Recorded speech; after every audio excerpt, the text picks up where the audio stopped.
Bismillahirrahmanirrahim.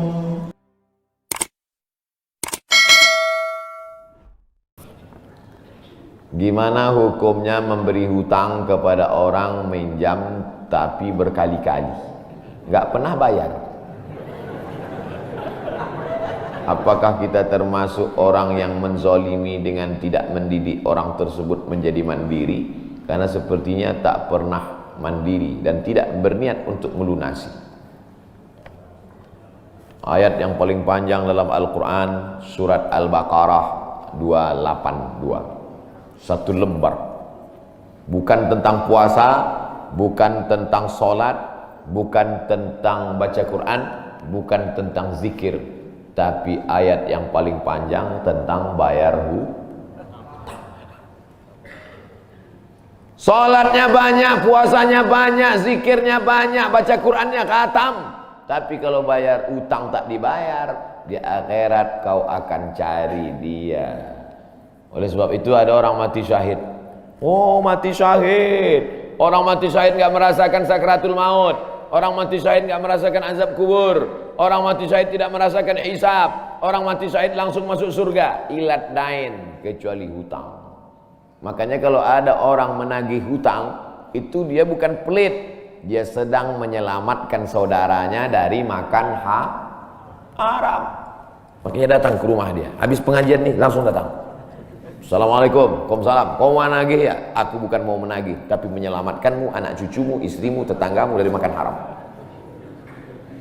Ya ayyuhalladzina amanu, hai orang-orang yang beriman, hai orang yang percaya bahwa setelah mati dia akan hidup lagi menghadap Allah. Idza tadayantum bidainin, kalau kau menjalin transaksi hutang piutang, ila ajalim musamma, sampai ke batas waktu tertentu, faktubuh, tulis, saya pinjam kepada kamu 500.000, akan saya bayar pada bulan Mei. Tahunnya jelas. Banyak juga bulan Mei, maybe yes, maybe no. Bulan berapa?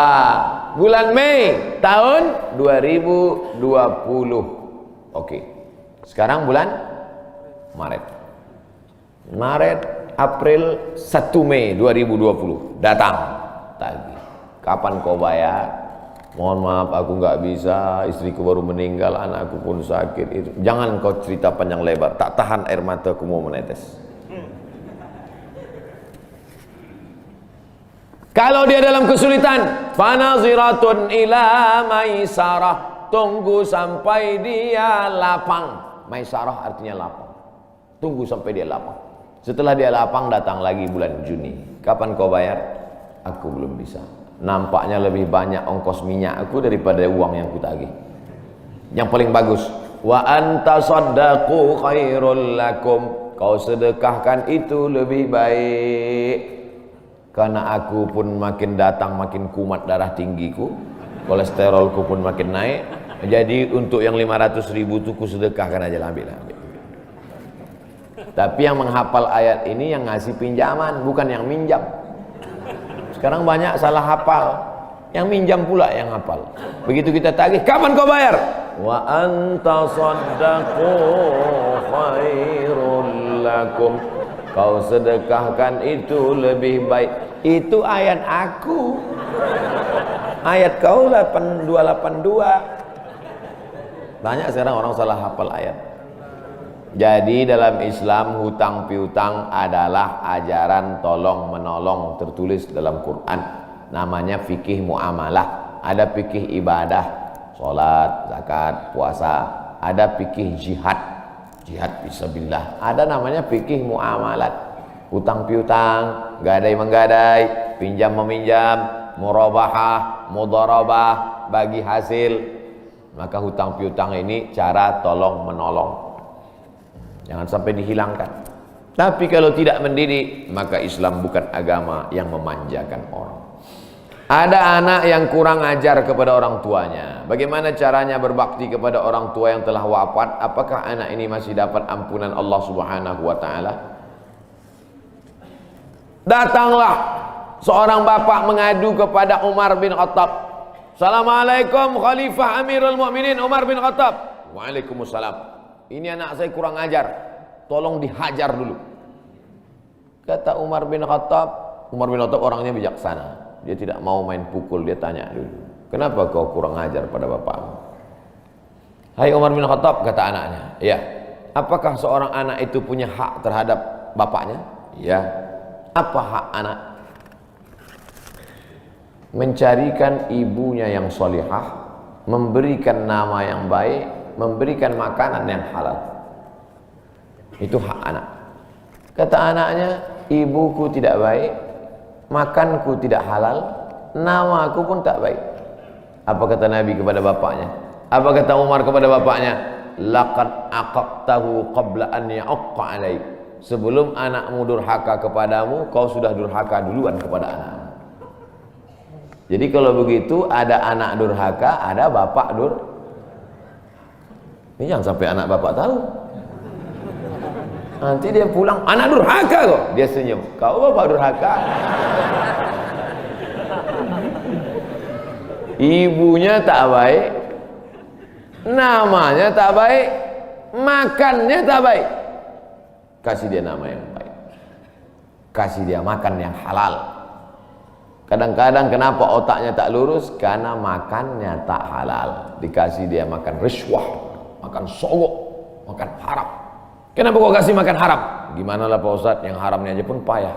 Astagfirullah. Allah sediakan alam semesta begitu banyak yang halal. Kenapa kau kasih dia makan haram? Jangan pernah kasih anak makan haram. Pesan kakek saya, datuk saya, kalau bahasa kampungnya grandfather. Cucuku 40 orang, yang satu ini jangan sekolah umum. Maksudnya saya tak dikasih sekolah umum, maka saya tak pernah sekolah umum. Sekolah ibtidaiyah, sanawiyah, aliyah, al-azhar, Maroko, Sudan. Tak pernah sekolah umum. Cucuku yang ini jangan sekolah umum, jangan kasih makan haram, nanti otaknya gelap. Cucuku yang ini jangan kalian kasih makan haram, nanti otaknya gelap. Pesan itu disampaikan almarhumah mak saya ke saya. Kau pun nanti anak kau jangan kau kasih makan haram, nanti otaknya gelap. Kalau sudah otak gelap, tak bisa membedakan mana tiang, mana orang. Sifatnya kepala kita. Nah, jangan sampai anak kita durhaka gara-gara kita bapak yang durhaka. Kalau anak sudah durhaka, meninggal orang tuanya, setelah itu dia bertobat, bagaimana cara minta ampunnya? Maka dia bersedekah. Mana dalilnya? Seorang sahabat datang menjumpai Nabi. Ummi matat. Ibu saya sudah meninggal. Afa atasaddaqu anha? Kalau saya bersedekah, apakah pahalanya sampai kepada almarhumah ibu saya? Kata Nabi, tasaddaq, bersedekahlah. Sedekahmu sampai. Maka wahai anak-anak durhaka yang sudah mati ibu dan bapakmu, maka datang kau habis pengajian ini langsung ke tempat anak yatim, panti jompo, sekolah-sekolah, pondok pesantren. Tanya Pak Kiai, Pak Kiai, apa yang kurang di pesantren ini? WC. Karena pesantren santrinya 1000, WC-nya 2. Bayangkan panjang antriannya. Berapa yang keluar dalam celana? Saya bangunkan WC, pahalanya mengalir untuk almarhumah. Maka pagi, petang, siang, malam mengalir pahalanya. Sedekah. Ayu sedekatu afdal? Apa sedekah yang paling afdal? Sakyul ma', memberi air minum.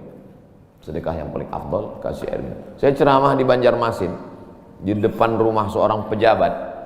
Itu ada kulkas tapi nggak sampai beku, freezer. Setiap dipencet keluar air dingin. Gelasnya dikasih pakai rantai besi, takut dilarikan tukang ambil aluminium. Buat wakaf untuk almarhumah. Nah, itu bagus kan. Saya ceramah di Malaysia, di pintu masjid itu ada kotak box. Kalau kita ambil satu botol, keluar botol baru. Ambil satu botol, keluar botol baru. Wakaf untuk, itu bagus, sedekah. Jangan sedekah teh botol, nanti dia kena diabetes. Air putih, ini bagus, mengalir. Sedekah sumur bor, pergi ke masjid, putar keran nggak ada air. Tanya pengurus masjid, Pak pengurus, ya mana sumur bor? Nggak ada, saya buatkan. Langsung bunyi. Itu berarti cash itu. Begitu cara berbakti pada orang tua dengan sodakoh. Tapi Pak Ustadz, saya jangankan sodakoh, makan saya pun Senin Kamis Pak Ustadz doa, Allahumma fir lahu warhamhu wa'afihi wa'fu anhu. Bangun tengah malam, Rabbi firli wali walidayya warhamhuma kama rabbayani shaghira. Apa itu bid'ah? Bid'ah membuat sesuatu yang tidak dibuat oleh Nabi Muhammad SAW. Tidak ada dalilnya dari 3 aspek: qauli, fi'li, taqriri. Perbuatan yang tidak ada dalilnya bid'ah. Jangan dikatakan perbuatan yang tidak dibuat Nabi bid'ah. Perbuatan yang tak ada dalilnya bid'ah. Karena kalau dikatakan yang tidak dibuat Nabi bid'ah, Nabi tidak pernah pakai peci.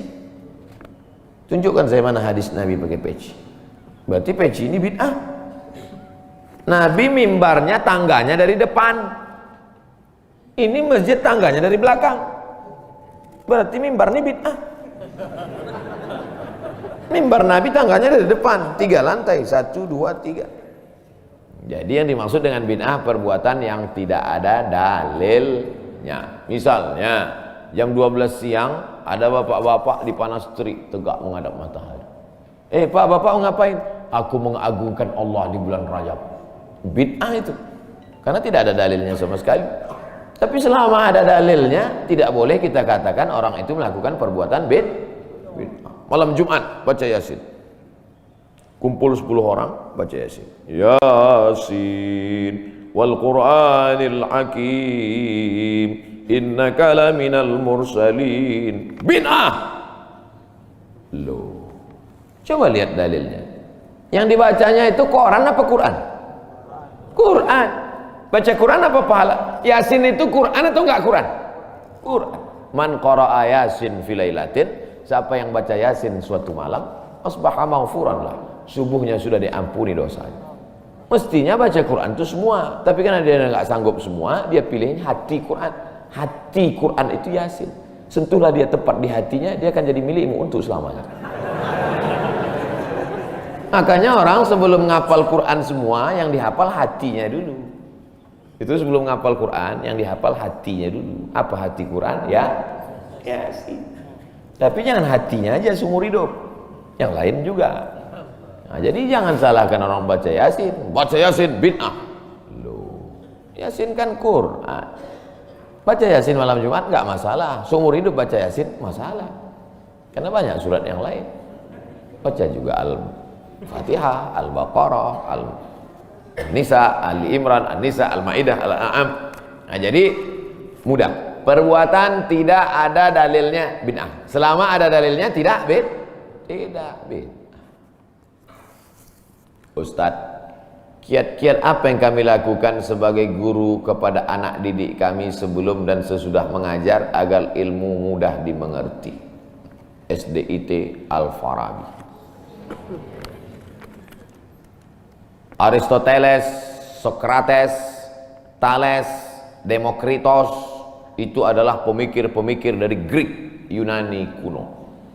Pada masa abad kedua datang seorang khalifah bernama Abu Ja'far Al-Mansur. Semua buku-buku dari Yunani diterjemahkan. Nama lembaganya Dar Al-Hikmah, Dar Rumah Hikmah Ilmu Pengetahuan. Dibuatlah Dar Al-Hikmah, Rumah Ilmu Pengetahuan. Diterjemahkanlah dari bahasa Yunani ke dalam bahasa Arab. Akhirnya orang Islam pun jadi dokter, Avicenna. Karena orang barat payah menyebut Ibnu Sina. Averroes, Ibnu Rus. Tapi ada seorang yang bergelar the second teacher. First teacher Aristoteles, second teacher Al-Farabi. Ternyata Al-Farabi ini bukan dari Arab, tapi dari Pomalaa.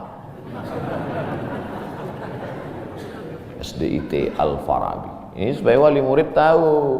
Anak ibu di mana? SDIT Al-Farabi. Al-Farabi itu artinya apa? Ya SDIT. Al-Farabi itu di barat dia diberi gelar the second teacher.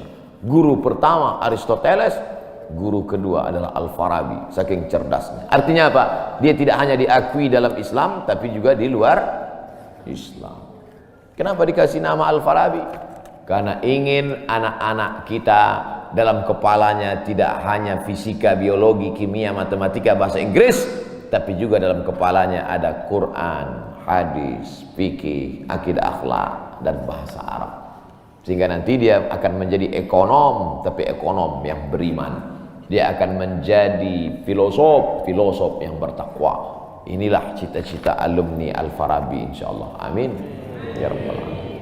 Nah, yang pertama kali menjadi guru itu adalah ikhlas.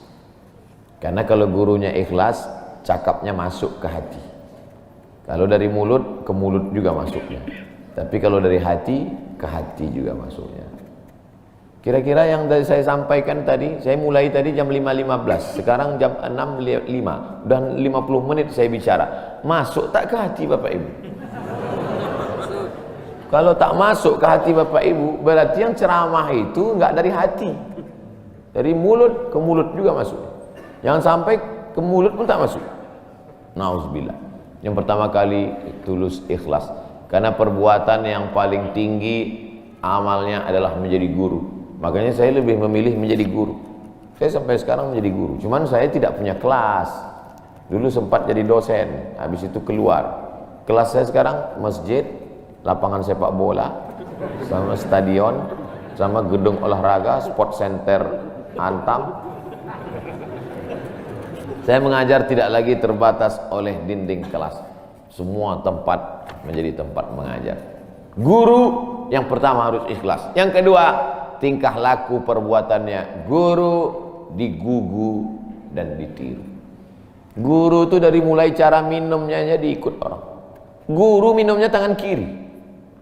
Yang minum tangan kiri itu setan. Berarti kalau ada guru minum pakai tangan kiri, berarti guru setan. Hati-hati jadi guru. Oleh sebab itu maka guru ini luar biasa. Guru ini luar biasa Bapak Ibu. Perbuatan yang tidak putus setelah mati guru. PNS setelah mati putus. Yang kan mati, pensiun aja putus. Apalagi mati. Tapi guru. Saya dulu punya dosen. Kata dia, saya ini lulus hakim. Tapi kemudian saya tinggalkan hakim, saya pilih jadi guru. Kenapa gitu Pak dosen? Karena kalau saya jadi hakim, 1 tahun ada 10 perkara. 10 senang kepada saya, 10 benci. Yang menang senang, yang kalah benci. Tapi menjadi guru, tidak akan ada murid saya yang benci kepada saya. Betul. Guru SD saya, berapa kali kepala saya diantukkannya ke tiang. Asal pelajaran saya nggak dapat, diantuk. Begitu reuni, saya cium tangannya. Saya nggak sakit hati, ingat aja dikit. Datang saya belikan hadiah, saya cium tangannya, meleleh air mata saya. Betul, menjadi guru itu adalah nikmat. Maka saya pilih jadi guru. Guru nggak ada pensiunnya. Saya sampai mati saya tetap menjadi guru. Oleh sebab itu maka guru ini luar biasa. Guru pahlawan tanpa tanda jasa. Oleh sebab itu menjadi guru. Oh, tapi jangan gara-gara ini semua pegawai Antam keluar mau jadi guru. Memang ibu bukan guru, tapi ibu menjadi guru bagi anak-anak ibu. Bapak jadi guru bagi keluarga bapak. Itu kita sudah menjadi guru insya Allah. Emak saya perempuan yang biasa, dia bukan guru, dia bukan PNS, dia bukan kepala sekolah, tapi dia menjadi guru bagi kami anak-anak. Kalau kami pulang bawa main-mainan, dia tanya, mainan ini dapat dari mana? Dari jalan mak, antar ke tempat kau jumpa tadi, karena tak tahu itu punya siapa. Nanti di akhirat ini akan kau pikul menghadap Allah SWT. Sampai hari ini kalau ketemu barang-barang di jalan tidak berani bawa pulang, ingat pesan almarhumah emak dulu. Mungkin cakap ustaz tidak masuk ke telinganya, tapi kata-kata ibu luar biasa. Ibu-ibu, bapak-bapak nanti kalau mau sakratul maut, pesan paling jitu sampaikan pas mau mati. Jangan makan haram. Luar biasa itu, mereka berkesan. Sampai anak cucu akan mereka sampaikan. Nenekmu dulu ketika mau mati pesan terakhirnya, jangan makan. Baru sebut la ilaha illallah. Pertama, ikhlas. Yang kedua, perhatikan tindak tandukmu, kau dikuku dan ditiru. Yang ketiga, insya Allah bangkitkan semangat, karena setelah kau mati akan mengalir pahalanya. Abdul Somad kalau mati meninggal dunia, setiap bulan Rajab, bapak-bapak, ibu-ibu, anak-anak bapak, cucu bapak, ibu yang hadir-hadir nih, anakku yang kecil, setiap bulan Rajab mereka beramal. Abdul Somad sudah mati dimakan cacing tanah di Pulau Sumatera, di Riau, pahalanya tetap mengalir. Dari mana? Dari Pomala. Bismillahirrahmanirrahim. Assalamualaikum Ustaz. Waalaikumsalam. Apa tips cara meraih kesuksesan yang berkah di masa muda?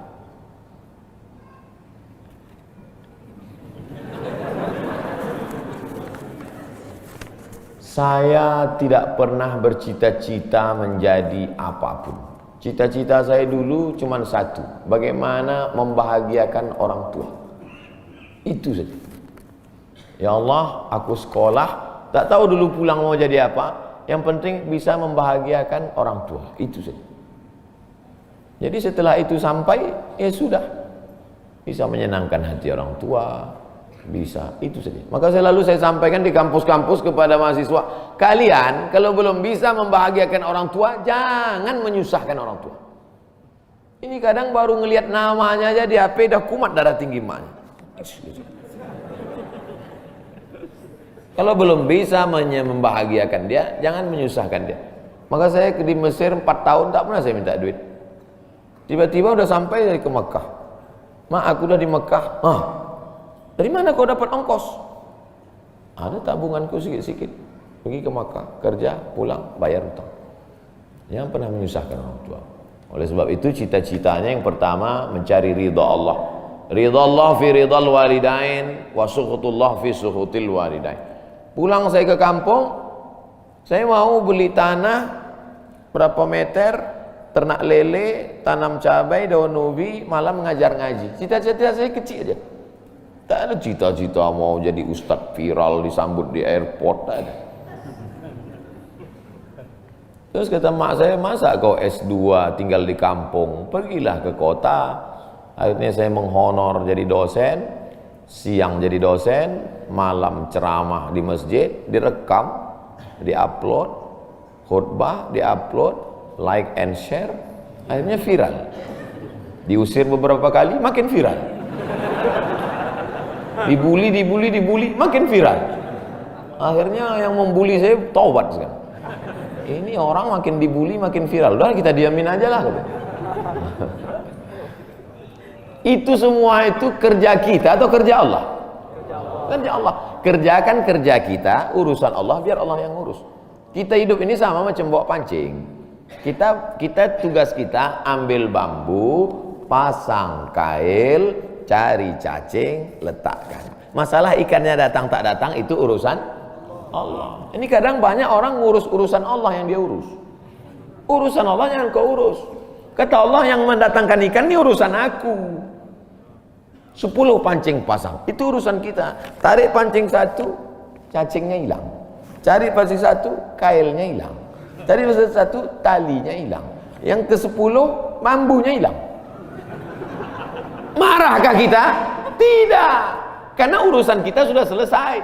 Serahkan urusan Allah. Pulang ke rumah, rupanya Allah mau kasih kita bukan ikan mentah, tapi ikan masak. Banyak orang terlalu berpikir hidup ini kau buat saja urusanmu, urusan Allah. Urusanmu berangkat dari rumah kerja, masalah hasilnya urusan Allah. Berapa banyak orang bekerja tapi tak dapat apa-apa.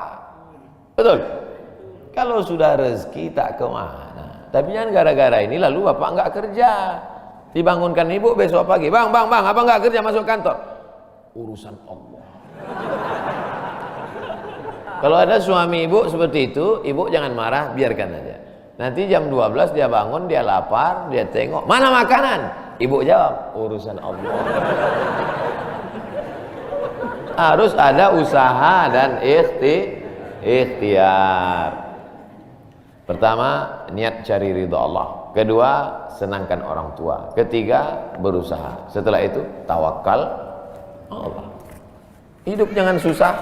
Hidup sudah susah, jangan bikin susah. Hidup sudah pahit, jangan minum kopi pahit. Apa hukumnya suami menyembunyikan uang dari istri?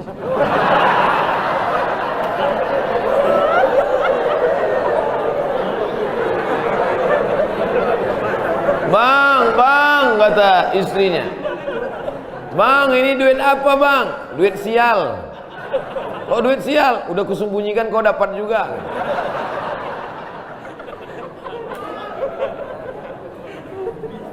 Bapak menikah sama ibu, ibu menikah sama bapak. Apakah hartanya jadi satu atau harta masing-masing?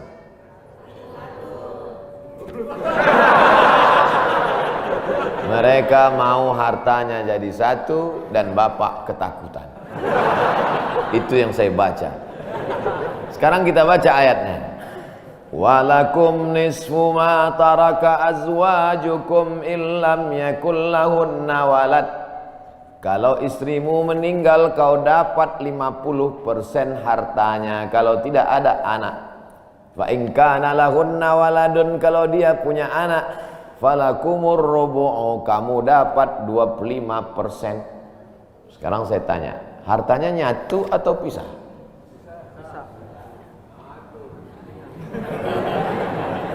Memang kalau belum sarapan susah nangkap. Saya ulang sekali lagi. Walakum nisfu ma taraka azwajukum. Hai para suami, kamu dapat setengah harta istrimu kalau tidak ada anak.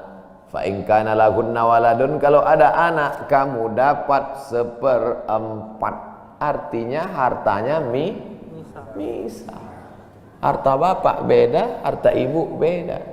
Ibu kerja, punya kebun, punya tanah, punya speedboat, itu harta dia. Bapak punya usaha, harta bapak. Meninggal ibu, 50% untuk bapak. Apa beda harta ibu dengan harta bapak? Di dalam harta bapak ada hak ibu, dalam harta ibu tidak ada hak bapak. Takbir. Saya ulang sekali lagi. Ibu menikah dengan bapak, bapak menikah dengan ibu, ibu bawa harta, bapak bawa harta. Bedanya apa? Dalam harta bapak ada hak ibu, dalam harta ibu tidak ada hak bapak. Kenapa dalam harta bapak ada hak ibu? Karena bapak wajib memberi nafkah. Kewajiban bapak 5. Pertama, kasih makan. Kedua, kasih pakaian. Ketiga, kasih tempat tinggal. Keempat, kasih pendidikan. Kelima, kasih perhatian. Lebih dari yang ini, itu bukan milik mereka lagi. Jelas? Ini ada sekarang suami setelah menikah, pas dilihat surat apa semua, tak ada punya dia. Semua atas nama istrinya. Ini orang kalau meninggal, ini tidak kena azab kubur. Karena di dunia sudah terlalu azab dengan istrinya. Dari yang saya sampaikan ini jelas tentang pembagian batasan-batasan harta, jelas? Jelas. Jadi tidak serta-merta setelah menikah, jangan mau anak perempuan kita ditipu laki-laki. Istriku, mana surat mobilmu, mana surat tanahmu, tadi kita sudah akad nikah, semua hartamu, milikku, surgamu di bawah tapak kakiku. Tidak begitu. Makanya laki-laki harus ngerti, perempuan juga harus paham. Kalau tidak, sedang main bola aja ada aturannya, statuta. Kalau tidak akan hancur. Tapi insya Allah jelas itu. Pak Ustadz minta tolong doakan ibu saya, sudah lama sakit. Nanti kita doakan di akhir majelis. Bukan cuma ibu bapak, ibu-ibu semua kita doakan. Bagaimana niatnya doanya? Bagaimana niatnya doanya mandi taubat? Nawaitu, aku berniat ghuslat taubat, mandi taubat. Saya nggak bisa bahasa Arab Pak Ustaz, bahasa Indonesia, bahasa Makassar, bahasa Jawa, bahasa Batak, bahasa Mandailing, bahasa Aceh. Saya niat mandi taubat karena Allah Ta'ala. Bagaimana cara mandinya Pak Ustaz? Seperti mandi wajib, basah dari ujung rambut sampai ke ujung kaki. Di mana mandinya Pak Ustaz? Di laut bisa. Kolaka ini 30% saja daratan Pak Ustadz, yang 70 adalah lautan. Nah, mandi di laut. Apalagi kalau sampai ke tengah laut, bukan cuma dosanya hilang, orangnya hilang sekali. Mandi taubat. Setelah mandi taubat, solat sunat taubat. Usolli sunnatat taubat raka'ataini lillahi ta'ala. Ayatnya bebas. Ayat apa yang paling panjang? Hafal kau amma yatasaalun? Tidak. Wadduha? Tidak. Kulhu? Hafal, baca kulhu. Di sujud terakhir banyak berdoa. Berapa kali solat sunat taubat sehari? Sebanyak-banyaknya. Kami dulu dipesankan guru kami, pagi solat sunat taubat, siang solat sunat taubat, petang solat sunat taubat, sebanyak-banyaknya solat sunat taubat, solat sunat taubat, solat sunat taubat, solat sunat taubat. Usolli sunnatat taubat raka'ataini lillahi ta'ala. Ma min muslimin yuznibu dzamban, ada orang yang silap-kilap salah berbuat dosa, summa yatatahhar, bersuci, berwudu, mandi taubat, summa yusalli raka'ataini, salat sunat 2 rakaat, summa yastaghfirullah, minta ampun kepada Allah, illa ghafarallahu lah, Allah mengampunkan dosa-dosanya. Bulan Rajab banyak-banyak taubat, bulan Sya'ban tingkatkan ke taubat, masuk ke dalam bulan Ramadan insyaallah mendapatkan Lailatul Qadri khairum min alfi syahr. Semoga Ustaz senantiasa diberikan Allah kesehatan. Amin. Saya dari Medan. Ada juga orang kampung saya di sini. Bagaimana cara bakti seorang anak? Cara membahagiakan orang tua berjarak jauh dengan kita. Sedangkan bertemu dekat bersama orang tua mungkin hanya 1 tahun sekali. Idul Fitri saja. Karena harus bekerja di PT Antam Tbk Sulawesi Tenggara.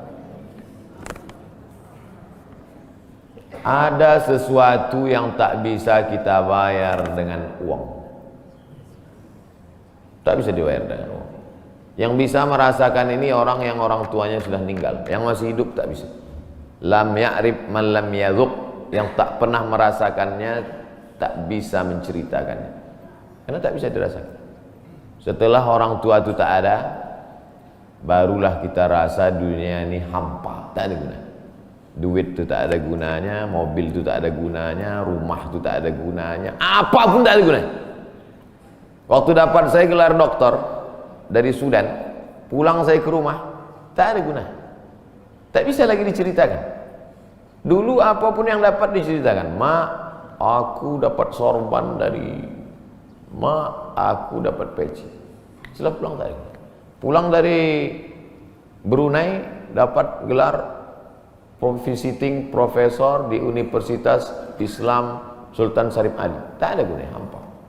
Paling-paling ditulis di baleho aja, profesor, doktor. Untuk menunjukkan bahwa kita bukan ustaz kaleng-kaleng.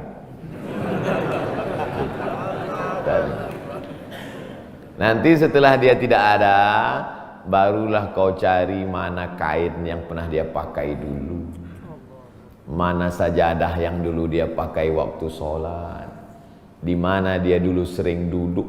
Bekas tempat duduknya aja pun bisa menghilangkan rindu. Bekas tempat dia duduk dulu, tempat dia duduk makan kacang sambil minum teh, duduk kau di situ bisa menghilangkan rindu. Quran yang dia baca dulu lengkap dengan rehalnya, bangun kau tengah malam, kau bentang sajadah, duduk kau di situ, kau buka Quran yang dia baca dulu, hilang rindu. Tapi setelah dia tak ada, makanya mumpung dia masih ada, ciumlah tangannya, peluklah badannya, ciumlah keningnya. Kalau kau ada duit, kirimlah. Tak bisa, karena cari makan jauh Pak Ustaz, mesti terbangun dari Sumatera sampai kemari. Apa boleh buat? Memang begitu kondisi ekonomi kita sekarang. Allah tidak marah, tapi kalau kau mampu, kirimlah. Siapa orang yang kira-kira bisa digaji, dibayar untuk memasakkan dia di rumah?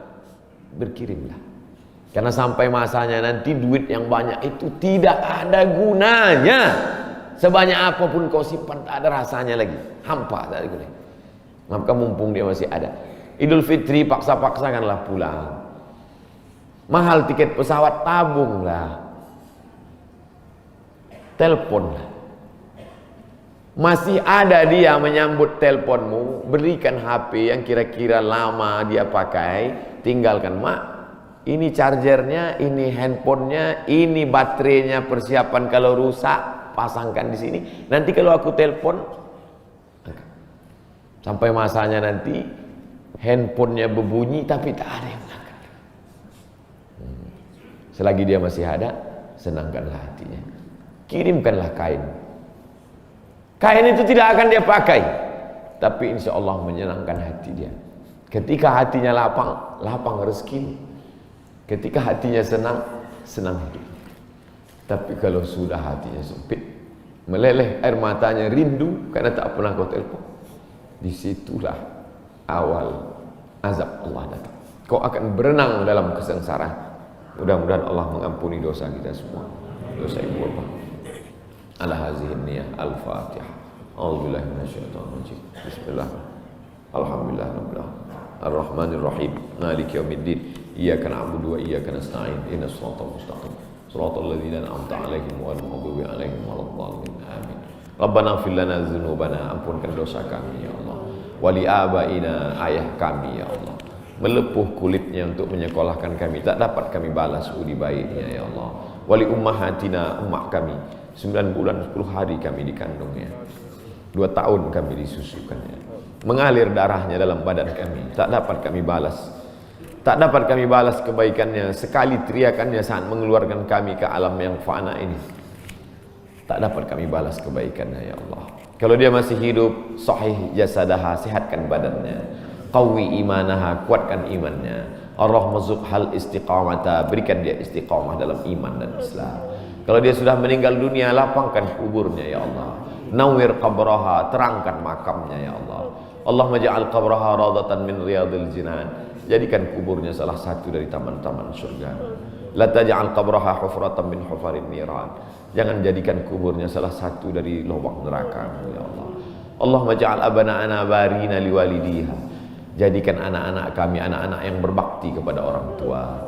Allahumma hafazhum min kulli su' wa syarr. Jaga anak-anak kami dari segala perbuatan maksiat dan dosa ya Allah. Rabbana zalamna anfusana, kami sudah banyak buat silap salah dan dosa.